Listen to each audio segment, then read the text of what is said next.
You are a beginner and you think that playing as black is a nightmare.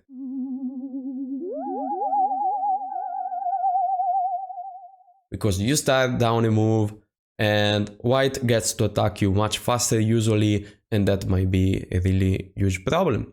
So what is the best opening for black?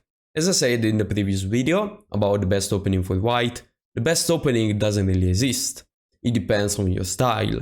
Now, since you are a beginner and you don't really have a style, we need to choose an opening that helps you understand how you should develop pieces and which is also solid.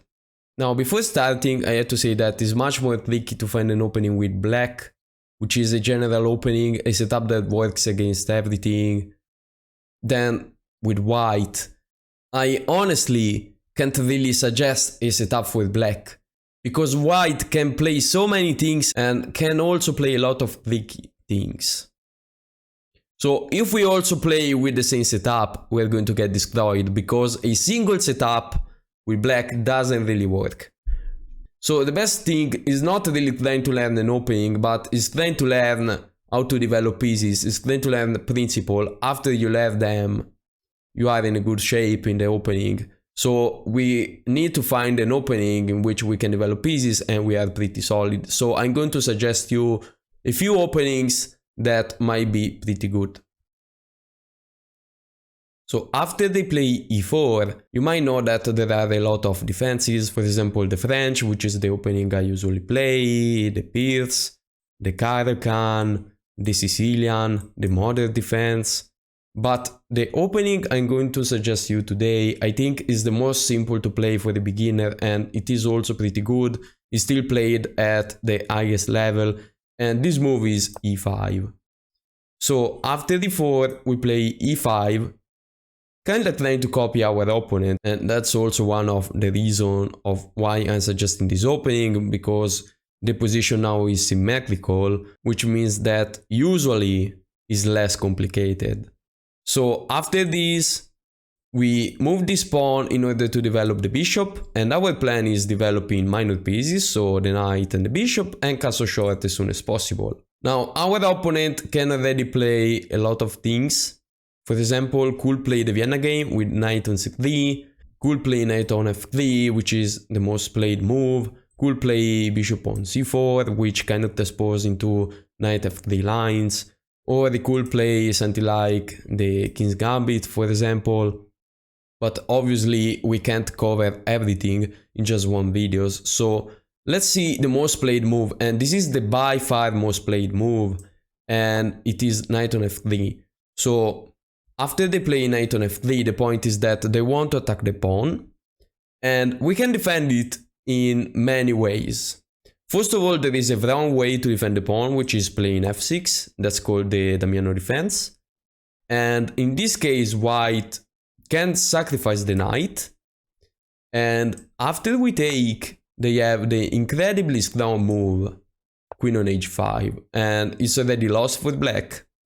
Let's say we defend playing g6 because we are under the check. And I mean, if we move the king, first of all, is over. Let's say we play this, you play king on f7. They can still check us or try to bring more pieces into the game, and we are going to get mated pretty fast. So let's say instead of doing that, instead of moving the king, we just play g6, because this way we cover the check. We blunder the fact that our opponent can take the pawn, and after we move, the rook is hanging, so we also lose a rook, and obviously it's over. So going back, you shouldn't really play a move like f6. So we can play d6, is a move, the Philidor defense, pretty solid. We can't really play bishop on d6, I mean we could, but it's like having a pawn there, so it doesn't really make a lot of sense. The move I suggest you is knight on f6. The point is that we are developing pieces, which as a beginner is the thing you should really do. You shouldn't really care about pushing pawn, you should care more about developing pieces and castle as soon as possible.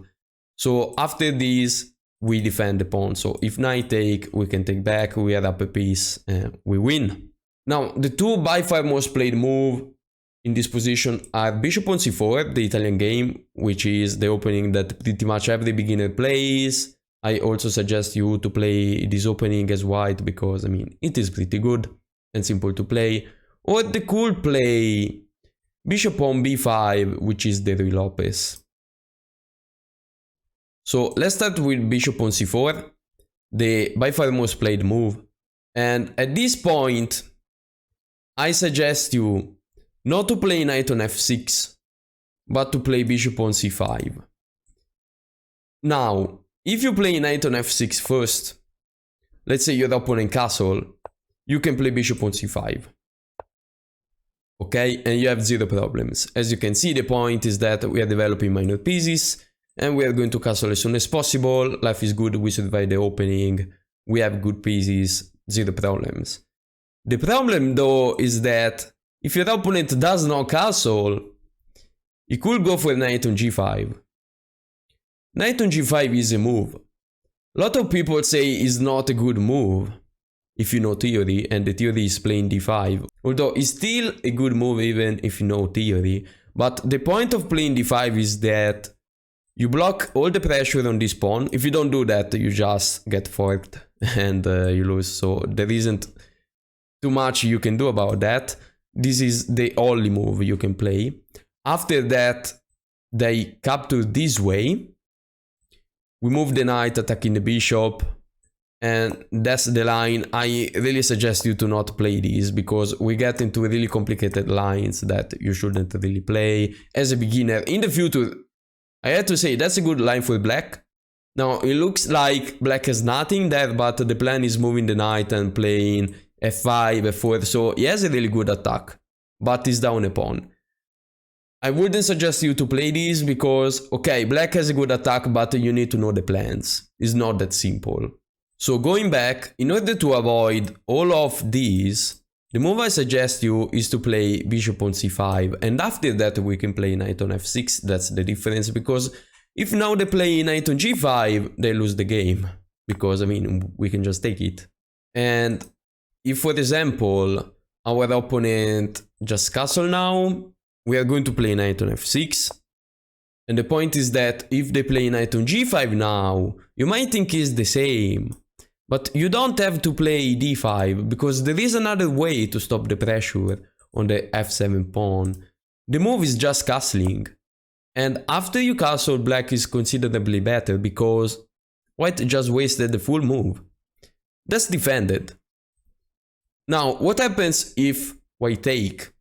If white take, he can take either way. Doesn't make any difference because we're going to take it. So if you take with the bishop, we take the bishop instead. So we just take, bishop take, and take. What happened is that, okay, we lost the rook and the pawn. Our opponent lost two minor pieces. So if we count material is equal, 6 point, 1 pawn, and the rook, 6 point, 2 minor pieces. Every minor piece is 3 point, ideally. The problem is that for white, 2 minor pieces are definitely better than the rook.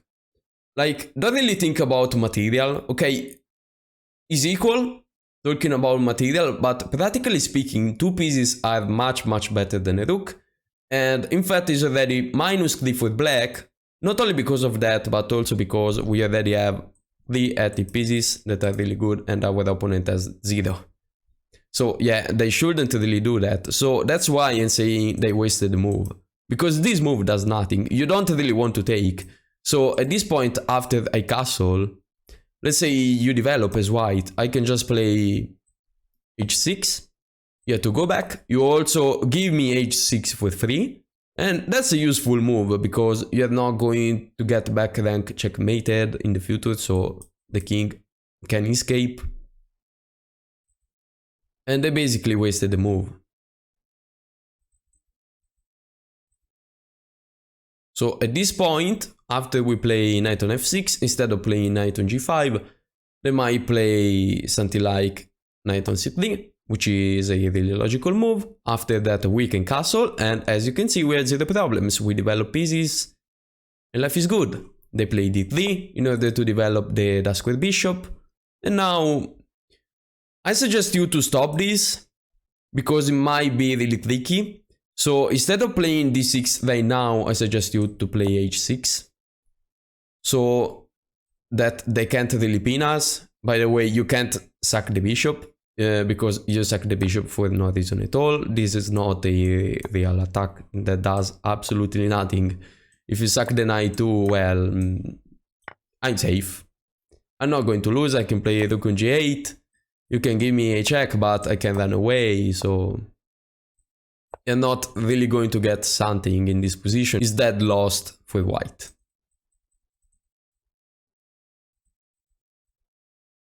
So since our opponent can't really sack the bishop, he might prefer to develop it, let's say on e3. After that we can just take it. Or we could also go back with the bishop, but if you want to, you can take it. You're not going to lose anyway. But I think that's better because now they have a target that in the future we could attack. If we play knight on g4 now, then to attack the pawn doesn't really do a lot. They can just defend it and then they can play h3 and we waste the time going back. So what I suggest you to do always is before attacking, just develop everything. So we play d6. And the point of that is that we can move the bishop, as simple as that. They can play, I don't know, something like d4. Yeah, d4 might be tricky. Or they could move the queen then to connect rooks. Let's say they play d4. We don't really care about that. We can just develop the bishop. Bishop on g4. And if they push, that does nothing to us.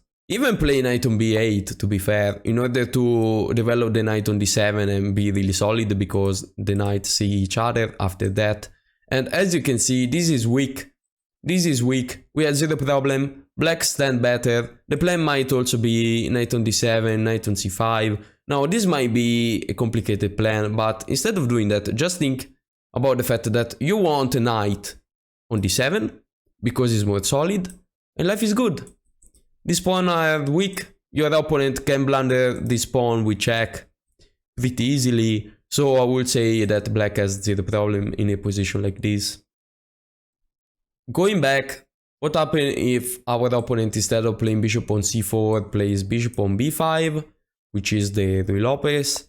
Well, the move I suggest you, because the pressure on this knight might be tricky, so the move I suggest you is a6, which is the most played one. It is really good. Now, you might be wondering, what happens if they take the knight, and after we take, since the knight was defending this pawn, what happens after they take it? Like, we are just losing a pawn, right? Not at all. Because we have queen on d4. Queen on d4 is a really good move. Now, the knight is under attack and the pawn is under attack too. You have to move the knight. So let's say you play knight on f3. And we can take the pawn with check. Now, they can play queen on e2. Defending from the check. And we can just take the queen. King take. And we can start developing pieces, to be fair. And that's pretty good. One move you could play, I think that, practically speaking, might give you a lot of chance, is bishop on g4, pinning the knight. If they play h3, you might just go back. You can play bishop on h5. But also bishop on f5 is not bad, targeting this pawn. And let's say if they develop instead, let's say they play knight on c3, we could actually castle long and put pressure on the king. And then we just keep developing pieces and we can attack. So that's why you shouldn't really take that pawn. And that's why you shouldn't be scared about bishop takes knight.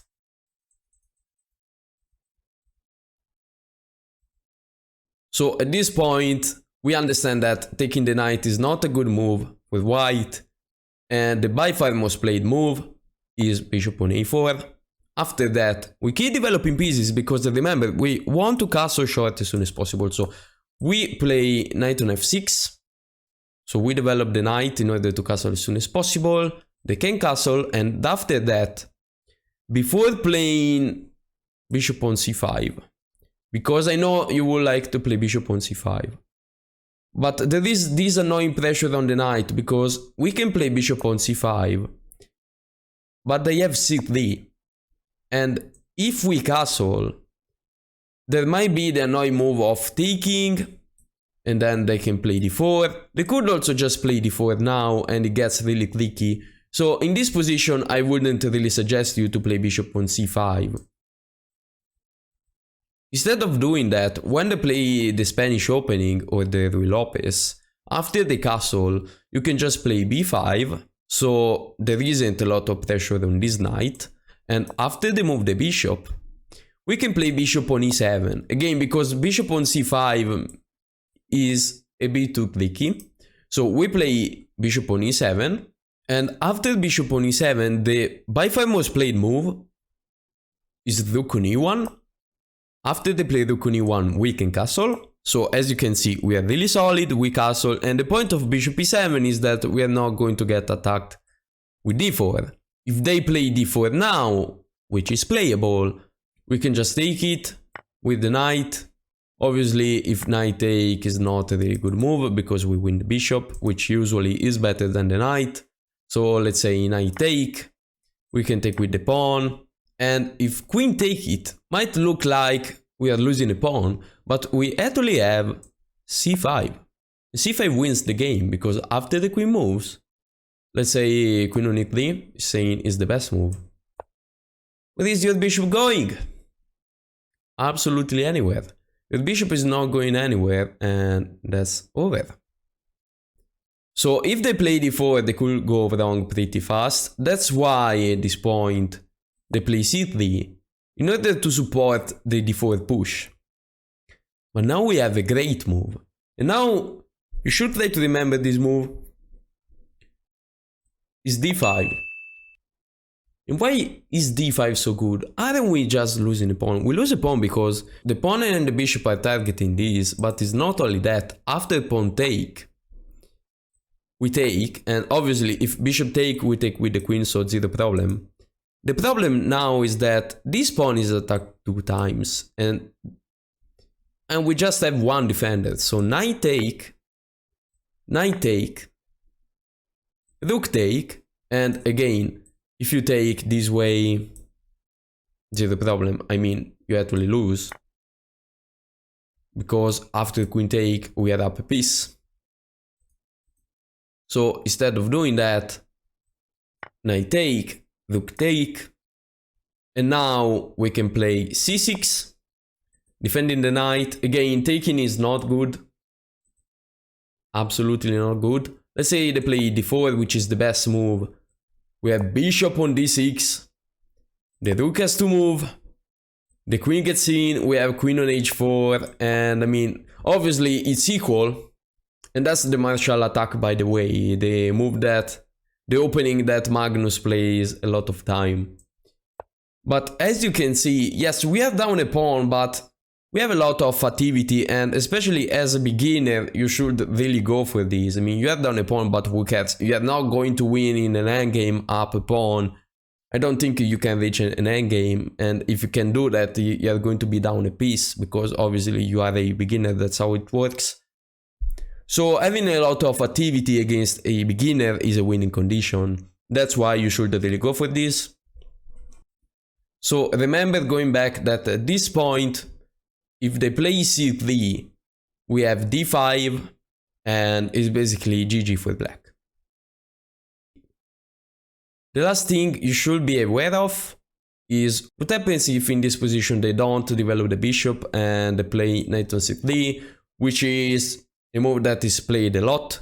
Again, we can play knight on f6. Now, we are not playing bishop on c5 now, and we can play knight on f6, because since there isn't the bishop on c4, we shouldn't be scared about knight on g5 ideas, obviously. And if they play bishop on g4, we just transpose into the Italian line we were talking before.